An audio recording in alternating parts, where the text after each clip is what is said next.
ইসলাম আমাদেরকে অন্য ধর্মাবলম্বীর ব্যাপারে যথেষ্ট দায়িত্বশীল আচরণ করতে বলে। আমাদের প্রিয় নবী সাল্লাল্লাহু আলাইহি সাল্লাম আমাদেরকে মানুষ হিসাবে অন্য ধর্মাবলম্বীদেরকে মর্যাদা দিতে শিখিয়েছে এবং সেই শিক্ষা ধারণ করবার কারণে বাংলাদেশের মানুষের মধ্যে সাম্প্রদায়িক সম্প্রীতি তৈরি হয়েছে।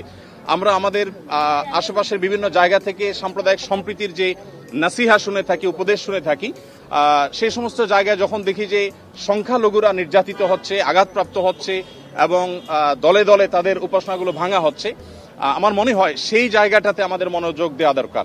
আমাদের দেশে সংখ্যালঘু ভাইরা তারা নিরাপদ আছেন, আদৌ নিরাপদ থাকবেন। তাদেরকে নিরাপদ রাখবার জন্য আমাদের সরকার যেমন কাজ করছে, ধর্মীয় নেতৃত্ব তারা তাদের জায়গা থেকে কাজ করছেন। তো আমরা মূলত এই বার্তাটা মাননীয় প্রধান উপদেষ্টা মহোদয়কে আমরা দেওয়ার চেষ্টা করেছি যে আমাদের জায়গা থেকে আমরা ঐক্যবদ্ধ আছি, ঐক্যবদ্ধ আমরা থাকবো। আমাদের হিন্দু, মুসলিম, খ্রিস্টান, বৌদ্ধ সবাই ভাই ভাই হয়ে আমরা এই মাটিতে আমাদের প্রিয় দেশকে এগিয়ে নিয়ে যেতে চাই। সেই জায়গা থেকে আমাদের মধ্যে কোনো প্রকার ফাটল নেই, আমাদের মধ্যে কোনো বিভেদ নেই। বিভেদ এবং ফাটল যারা দেখাবার চেষ্টা করছে তাদের সে মিথ্যা প্রপাগান্ডা যেন বিশ্ববাসী বিভ্রান্ত না হয়, আমাদের দেশে মানুষ যেন বিভ্রান্ত না হয়, আমরা সে বার্তাটি মূলত আজকে দেওয়ার চেষ্টা করছি। ধন্যবাদ।